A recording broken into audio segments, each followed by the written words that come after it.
स्वागत है आप सभी लोगों का मेरे चैनल साइंस टू टेक्नोलॉजी में। मैं अनुपम विपुल आप सभी लोगों का स्वागत करता हूं आज के शो कंप्यूटर वेडनेसडे में। आज हम लोग थोड़ा सा अलग तरीके का सिंपल सा डाउन टू अर्थ वीडियो के बारे में बात करेंगे। तो ये है मेरा मेन कंप्यूटर और इसी के भरोसे सब चीज़ चल रहा है। तो इसमें अभी मैं प्लान कर रहा हूँ एक नया कैमरा में कूदने के लिए, तो इसमें थोड़ा अपग्रेड करना है। अपग्रेड का बात है, मेरे कंप्यूटर में ऐसा एसएसडी लगा हुआ है। ये काफ़ी अच्छा एसएसडी है, सैमसंग का 990 प्रो काफ़ी भरपुष्ट एसएसडी है, लेकिन ये सिर्फ 1 टेराबाइट का है। और जो भी मेरा काम होता है, मतलब कि जो मैं डेली ये वीडियो बनाता हूँ, ये फुल एचडी कैमरा से, वो काफ़ी बड़ा फाइल बनाता है। बोलेंगे फुल एचडी में बड़ा क्यों बनाता है? बात है, आप जब फुल एचडी मोबाइल फ़ोन में करते हैं, वो ऑल आई नहीं होता है, वो जीओपी होता है, यानी ग्रुप ऑफ पिक्चर्स। तो बहुत सारे फ्रेम होते नहीं हैं, एडिटिंग करने उसके लिए अच्छा नहीं है। तो जनरली हम ये करते हैं, ऑल आई पे करते हैं। दिक्कत ये है कि उसके लिए काफ़ी जगह चाहिए और मेरे पास कंप्यूटर के अंदर इस तरह के हार्ड ड्राइव भरे हुए हैं। ये पुराना है, इसमें शायद बहुत ज़्यादा भुट्टा भर दिए थे, खराब हो गया। ख़ैर, तो ये इस तरह का सिस्टम का एक बहुत स्लो स्पीड आता है। ये बात है, एसडी कार्ड से तेज़ चलता है, क्योंकि जो एसडी कार्ड अभी कैमरा में लगा हुआ है वो यूएचएस 1 है। बहुत हाई तौबा किया तो वो 80 एमबीपीएस जा पाएगा, लेकिन फिर भी हम इस कैमरा में यूएचएस 2 कार्ड लगाए हुए हैं। कारण ये है कि चूँकि मैं रोज़ मतलब रिकॉर्डिंग कर रहा, समझ लीजिए 1 घंटे की रिकॉर्डिंग होती है। 30 मिनट हिंदी, 30 मिनट इंग्लिश, ऐसे करके रफली होता है। और उसके बाद हम इसको कंप्यूटर में डंप करते हैं, तो बहुत टाइम लगता है। तो इसीलिए हम यूएचएस 2 कार्ड लिए, जबकि कैमरा नहीं सपोर्ट करता है। यूएचएस 2 रीडर लिए, और इससे फ़ायदा ये होता है कि जो डंपिंग, मतलब कि हम फाइल निकाल लिया और उसको डंप कर रहे हैं, वो काफ़ी तेज़ी से हो पाता है। मतलब कि जहाँ पे 80 एमबीपीएस पे चल रहा था, ऑलमोस्ट 230 पे हम डंप कर पाते हैं। लेकिन आप लोग को पता होगा, मैकेनिकल हार्ड ड्राइव 230 240 के आसपास में बोल जाता है। 200 भी मिले तो वो बॉय, और प्लस स्टेबल नहीं होता है। मतलब कि एसएसडी में अगर डाल रहे हैं वो पूरा हो जाएगा, तब भी स्पीड फिक्स रहेगा।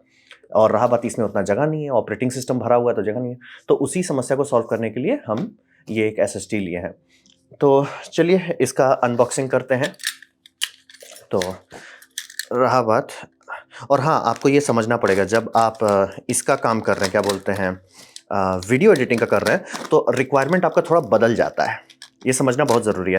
यानी कि मैं इस तरह का परफॉर्मेंस एसएसडी लेने ज़रूर बोलूँगा आपका मेन ड्राइव के लिए, क्योंकि उसमें आपका बहुत सारा ये होता है, क्या बोलते हैं, ऑपरेटिंग सिस्टम में छोटे-छोटे फाइल होते हैं जो बार-बार रीड राइट होता रहता है। तो आपका ये कंप्यूटर के लिए वो ज़रूरी है कि वो फाइल एकदम सटाक से एक्सेस कर सके, तो वो काफ़ी रिस्पॉन्सिव फीलिंग देगा। लेकिन जब आप वीडियो एडिटिंग कर रहे हैं, वीडियो एडिटिंग में बड़े-बड़े फाइल होते हैं, तो उतना ज़्यादा पगलाने की ज़रूरत नहीं पड़ती है। तो वहाँ पे आप खर्चा कर सकते हैं स्पेस पे। चलिए देखते हैं ये क्या लिए हैं। हम अभी तक खोले नहीं थे, वीडियो बनाने के लिए वेट कर रहे थे। काफ़ी टाइम से आ चुका है। हे रे, हे रे।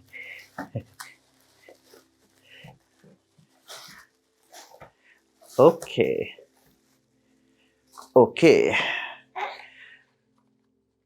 ये हम भी पहली बार देख रहे हैं, बाय द वे। ये है वेस्टर्न डिजिटल का SN7100, 4 टेराबाइट का है। तो ये लेंगे। और हाँ, ये क्लियर कर देते हैं, ये बहुत मतलब बुरा नहीं है, लेकिन बहुत ज़्यादा स्पीड नहीं है। जबकि सोच लीजिए, ये थोड़ा काफ़ी नया प्रोडक्ट होना चाहिए। मतलब अगर इसको, ये अगस्त 2025 में बनाया गया, ये ईयर ऑफ इंपोर्ट जनवरी 2023, तो समझ सकते हैं ये काफ़ी पुराना है। और इसका स्पीड आप देखिए, ये लिखा गया है, मतलब इसी में लिखे हुए हैं अप टू 7000, और ये पुराना होने के बाद भी 7400। मतलब ये था प्रोफेशनल बनाया गया था ये, मतलब होता है, अलग अलग चिप रहता है। लेकिन इसमें है 4 टेराबाइट, इसमें है 1 टेराबाइट।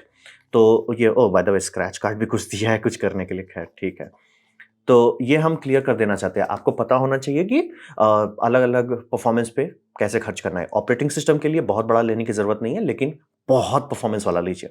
वीडियो एडिटिंग मेनली अगर आप करना चाहते हैं, तो ज़्यादा कैपेसिटी पे खर्च कीजिए। आजकल मतलब आराम से आपको मिल जाएगा, सबसे गया-गुजरा भी आपको अच्छा खासा दे देगा। बस हाँ, ऐसा लीजिएगा जिसमें वारंटी हो थोड़ा, मतलब एकदम कबाड़ मत ले लीजिएगा, बट जनरली ये ठीक रहता है।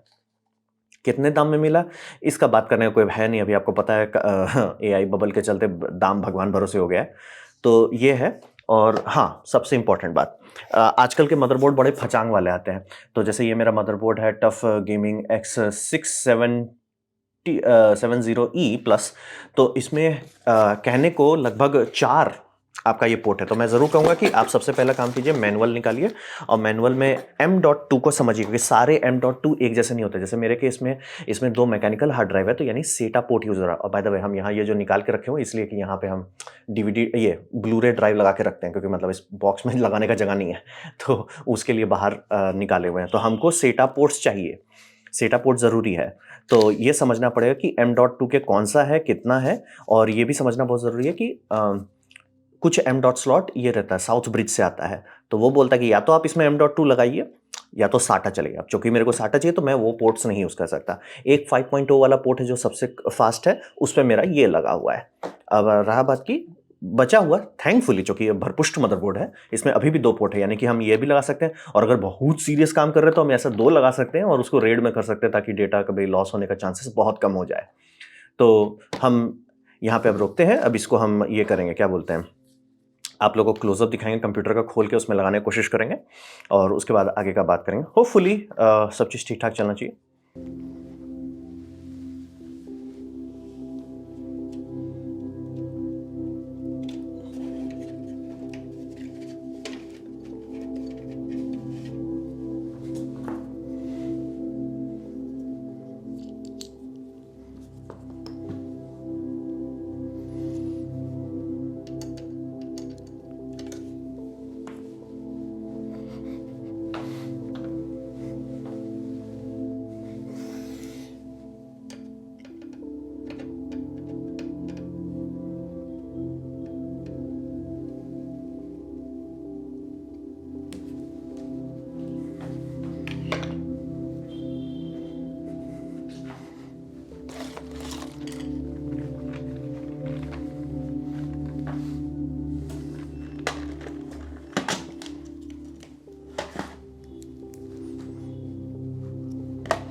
आप सभी लोगों का स्वागत है पार्ट 3 में। तो अब आप देख सकते हैं कि मैंने कंप्यूटर इंस्टॉल कर लिया है, सब चीज़ चल रहा है और आप देख सकते हैं कि मेरा सी ड्राइव है, डी ड्राइव है और ई ड्राइव है, यानी कि मैंने सेटा वाले पोर्ट में नहीं लगाया। लेकिन अब आप देख रहे होंगे यहाँ भैया फोर्थ तो है ही नहीं। ऐसा होगा जब भी आप कोई नया ड्राइव लगाएंगे, ऐसा होगा, हड़बड़ाने की कोई बात नहीं है। जब आप विंडोज़ में हैं तो शांति से आप ये पार्टीशन मैनेजमेंट लिखिएगा। पार्टीशन जैसे ही लेगा, create and format hard disk partition, तो आपको डिस्क मैनेजर वाला विंडो मिलेगा। ये विंडो आपका ऐसा दिखता है, ठीक है। तो यहाँ पे आपको दिखेगा ये नया चीज़। तो ये नया होता है अनएलोकेटेड, यानी कि इस पे अभी मतलब माइक्रोसॉफ्ट को नहीं पता है, मदरबोर्ड को पता है ये कुछ है, लेकिन माइक्रोसॉफ्ट इसको असाइन नहीं किया कि ठीक है ये हार्ड डिस्क कैसा है। तो आपको ज़्यादा कुछ नहीं करना है, राइट क्लिक कर देना है और इसको ये कर देना है कन्वर्ट टूल, जैसे MBR डिस्क आप कर दें या इसको न्यू सिंपल वॉल्यूम कर देते हैं। अब इसको यहाँ पे हम ऑलमोस्ट हम पार्टीशन नहीं रखते हैं आजकल। पार्टीशन कौन रखता है, एक मतलब अलग अलग चीज़ के लिए अलग अलग हार्ड ड्राइव है। ये हो गया, लेटर एफ लग रहा है, सब चीज़ ठीक है। नाम दे देते हैं, हमको सिंपल सिंपल नाम देना अच्छा लगता है, तो हम इसको 4TB YesD लिख देते हैं।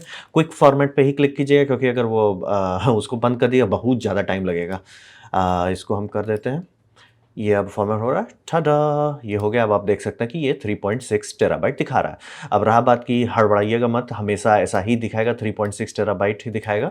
आप देख सकते हैं मैकेनिकल ड्राइव में भी वही हो रहा है, कहने को वो 4 टेराबाइट का, लेकिन 3.6 दिखा रहा है। ऐसा होगा, ये नॉर्मल है, नेचुरल है। कारण ये है कि मैन्युफैक्चरर्स काउंट करते हैं आपका कितना किलोबाइट या मेगाबाइट दे रहे हैं, मेगाबाइट्स किबीबाइट्स ऐसे करते हैं, और उसमें होता है कि आपका 1000 काउंट किया जाता है, यानी कि सॉरी उल्टा और बता रहा हूँ आपका, उसमें 1000 का मतलब होता है मैन्युफैक्चर जो काउंट करते हैं उसमें कि सर अगर मेरे पास 1000 मेगाबाइट है तब हम उसको 1 गीगाबाइट कहेंगे। माइक्रोसॉफ्ट काउंट जो करता है वो गीबीबाइट्स मीबीबाइट्स में करता है, वो उसमें होता है कि 1024 पे हम करेंगे। तो वो जो 24 का काउंटिंग एरर आता है, इसीलिए गैप बढ़ते जाता है। तो आप देख लीजिए, जब 1 टेराबाइट आप लिए थे तो 930 ऑलमोस्ट सेम था।